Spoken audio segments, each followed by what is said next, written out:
जय गुरुदत्ता। दत्तात्रेय महामाया वेदगेयहता मया अनसूयात्रितनया मम पायं निवारय।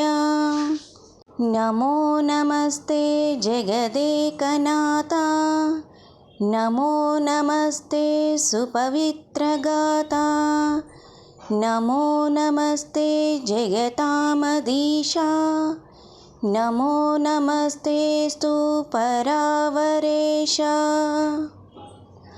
त्वत्तोऽखिलं जातमिदं हि विश्वं, त्वमेव सर्वं परिपासि विश्वं। त्वं शक्तितो धारयसि ह विश्वं, त्वमेव भो संहारशीष विश्वं। त्वं जीवरूपेण हि सर्वविश्वं, प्रविश्य संचेष्टयसि न विश्वं। स्वतन्त्रमत्राखिल लोकबन्धो, कारुण्यसिन्धो परबोधसिन्धो। यो ब्रह्मरूपेण सृजत्यशेषं, यो विष्णुरूपेण च पात्यशेषं, यो रुद्ररूपेण च हन्त्यशेषं, दुर्गादिरूपै शमयत्यशेषम्। यो देवतारूपधरोऽति भागं, यो वेदरूपोऽपि बिभर्ति यागं, यो दीशरूपेण ददाति भोगं, यो मौनिरूपेण तनोति योगम्। गायन्ति यं नित्यमशेषवेदः, यजन्ति नित्यं मुनयोस्तभेदः। ब्रह्मादिदेवा अपि यं नमन्ति, सर्वेऽपि ते लब्धहिता भवन्ति। यो धर्मसेतुं सुदृढान् बिभर्ति, नैकावतारान् समये बिभर्ति। हत्वा कलान्योऽपि सतो बिभर्ति, यो भक्तकार्यं स्वयमातनोति। सत्वं नृणां देवदेवर्षिगेयो, दत्तात्रेयो भावगम्योऽस्य मेयः। ध्येयः सर्वैर्योगिभिः सर्वमान्यः, कोऽन्यस्त्राततारकोऽधीशदन्यः। स जलाजलदनीलयो नसूयात्रिभालो, विनिहतनिजकालो यो मलो दिव्यलीलः। अमलविपुलकीर्तिः सच्चिदानन्दमूर्तिर्हृतनिजभजकार्तिः पात्वसौ दिव्यमूर्तिः। भक्तानां वरदः सतां च परदः, पापात्मनां दण्डदशस्त्रनामभयप्रदः। कृतादियं सन्न्यासिनां मोक्षदः, रुग्णानामगधः पराकृतमदः। स्वर्गार्दिनां स्वर्गदः, स्वच्छन्दश्च वदो वदः। परमुदो दद्यात् स नो बन्धदः। निजकृपार्धकटाक्षनिरीक्षणाद्धरति यो निजदुःखमपि क्षणात्। स वरदो वरदोषहरो हरो, जयति यो यति योगी गतिः परा। अज्ञाः प्राज्ञो भवति न्यस्तादिश्चेत्क्षणेन, प्राज्ञोऽप्यज्ञो भवति व्यस्तादिश्चेत्क्षणेन। मर्त्यो मर्त्यो भवति भवतः सत्कृपावीक्षणेन, धन्यो मान्यस्त्रिजगति समः शम्भुना त्रीक्षणेन। त्वत्तो भीतो देववातोऽत्र वाति, त्वत्तो भीतो भास्करोऽत्रप्युदेति।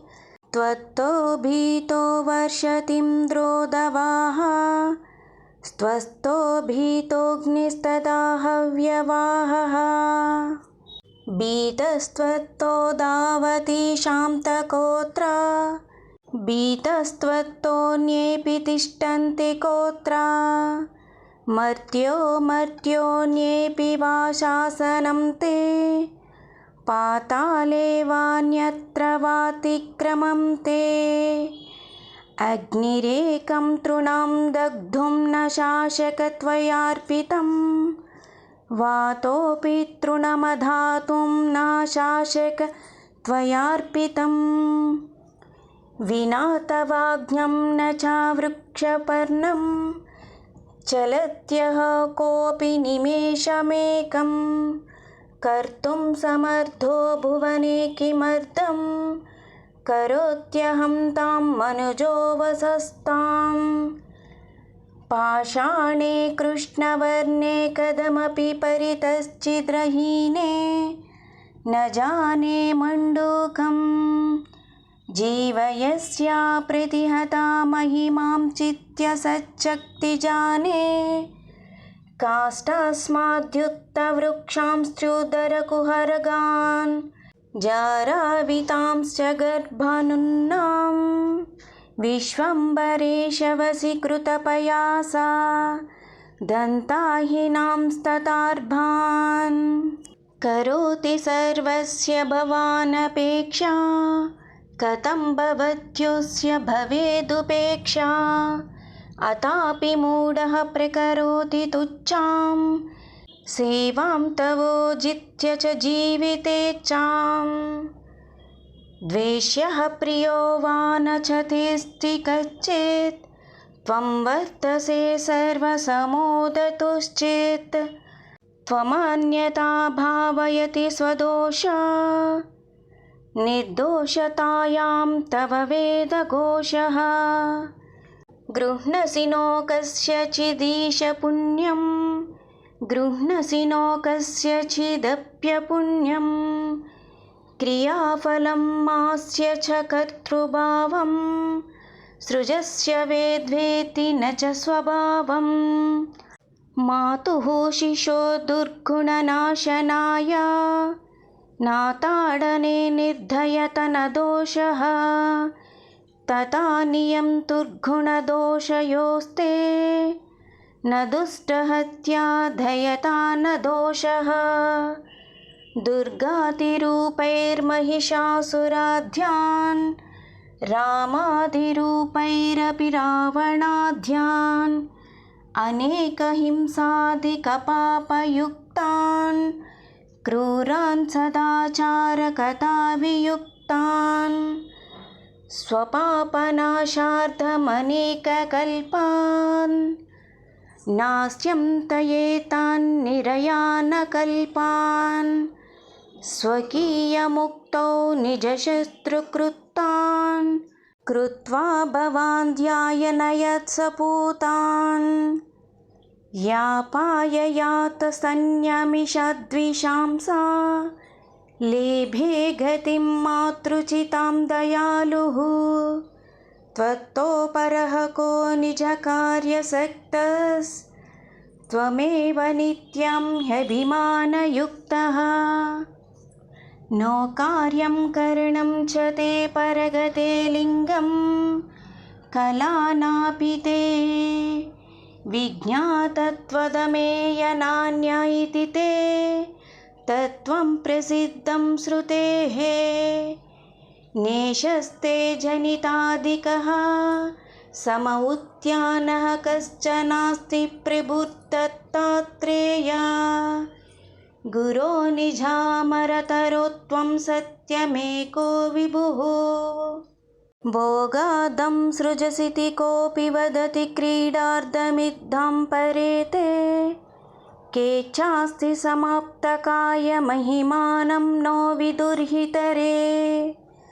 केऽपिदं सदसद्वदन्त्वितरता वामास्तु मे तत्कथा पन्था मे श्रुतिदर्शितस्तव पादप्राप्तै सुकोऽन्ये वृता सोऽनन्यभक्तोऽस्य तु पर्युपासको नित्याभियुक्तो मयुपैत्यभेदतः तत्प्रीतये सौभावतात् समर्थना तारावली तत्पदभक्तिभावना इति श्री मत्परमाहंस परिव्राजकाचार्य श्रीवासुदेवानन्द सरस्वती विरचितं श्रीदत्तप्रार्थना तारावली सम्पूर्णम्।